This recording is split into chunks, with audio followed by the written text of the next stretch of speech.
Hey guys, just going to show you in this video how you can easily take a map design off a website and use it on your laser engraver to create a nice design, typically in wood, whether you want to use it for a design on the wall, tabletop, any number of things. But here's an example of one that we did, showing a map of Melbourne.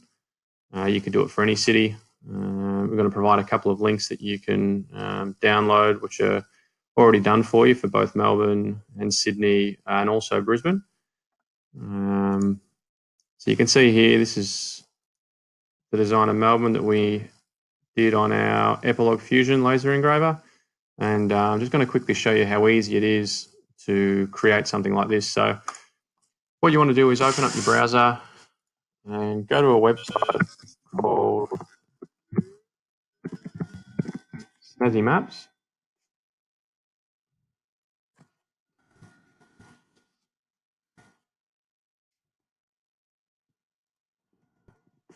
So snazzymaps.com, no www. Then you want to go to build a map.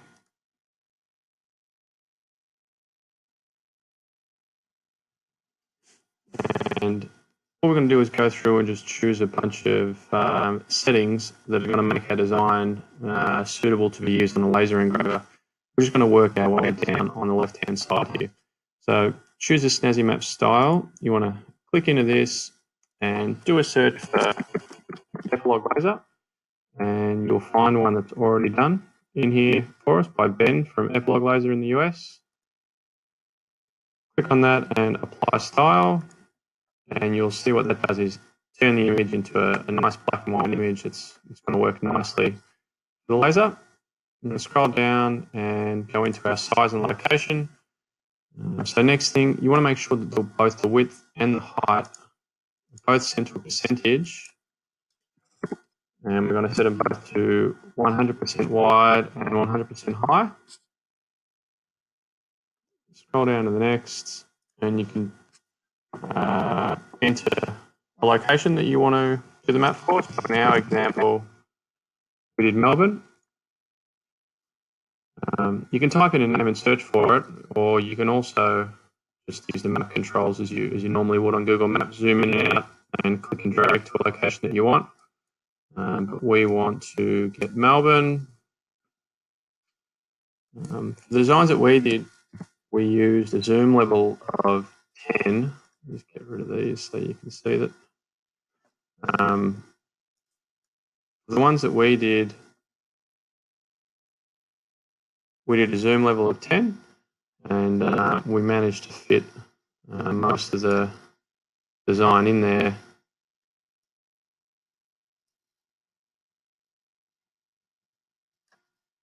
My laptop's a little bit smaller, that's all.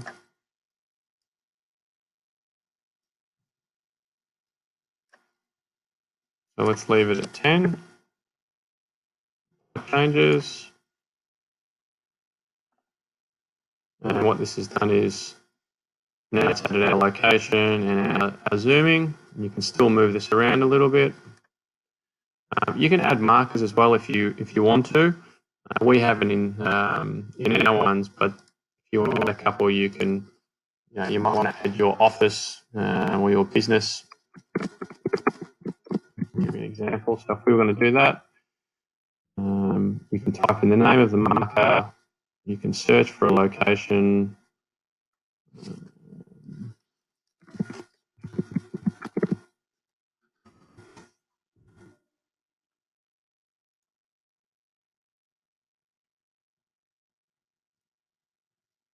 And it'll put a little icon at the top.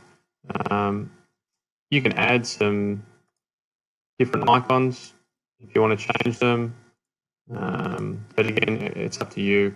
If you want to do that, you can change the color and the size, but we're not going to do it on here, so I'm just going to cancel them.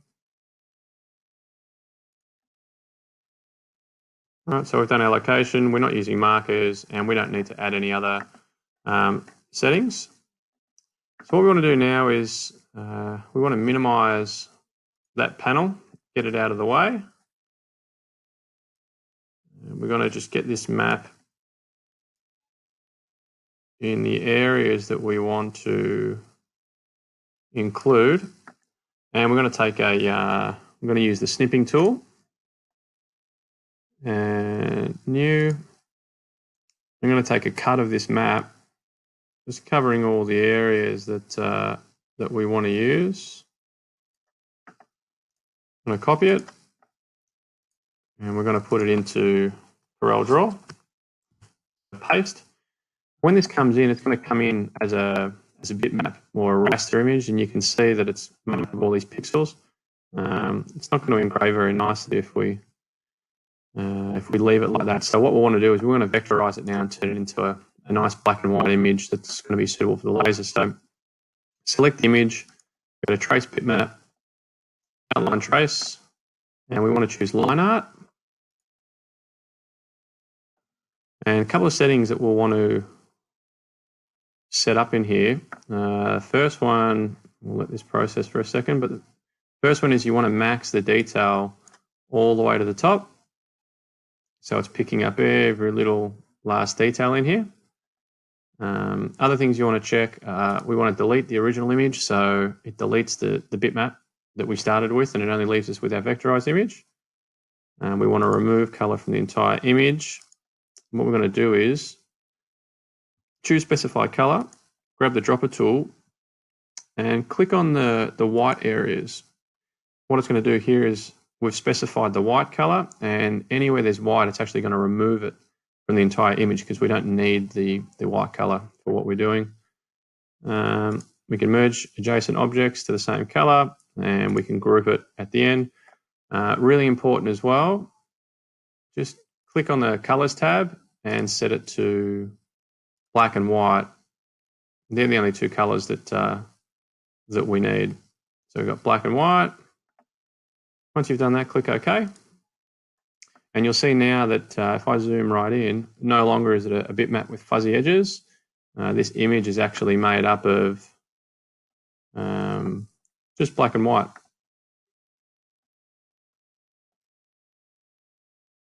So next thing we're going to do is get this set up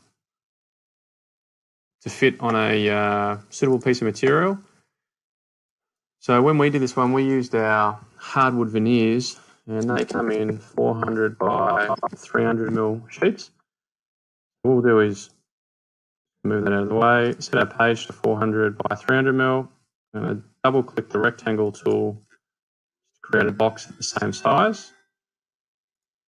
I'm going to select my map again, make sure my proportional scaling is turned on, and I'm going to make the height of this map 300 mil so it matches my design here.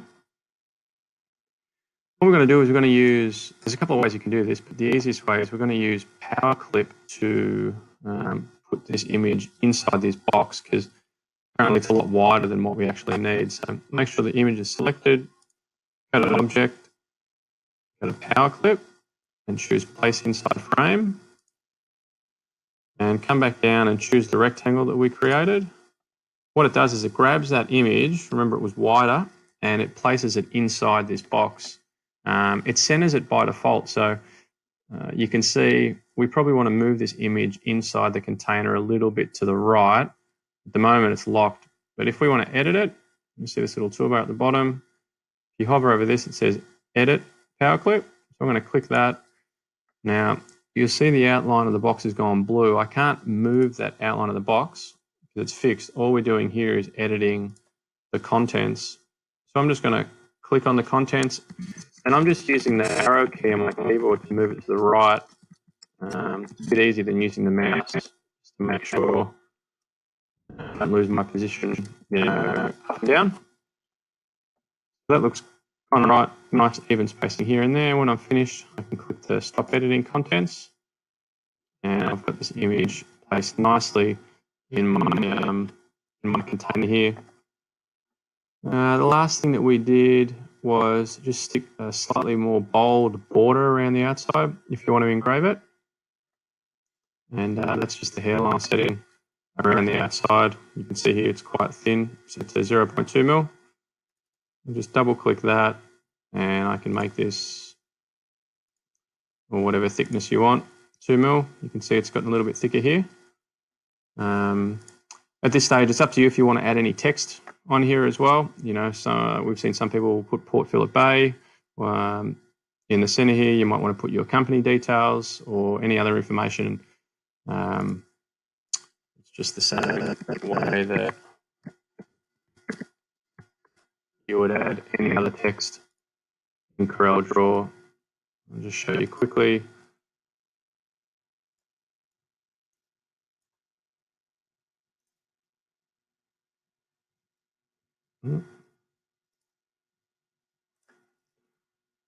All right, so if you wanted to add Port Phillip Bay in there, you can, and you can set it to any font you want.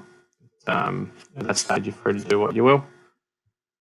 So that's pretty much it. If you want to do the design at this stage, you could send it through to your machine, engrave it, cut it out afterwards, and try it on a bunch of different materials as well. So we'll leave you with that one, and yeah, we look forward to seeing what you guys come up with.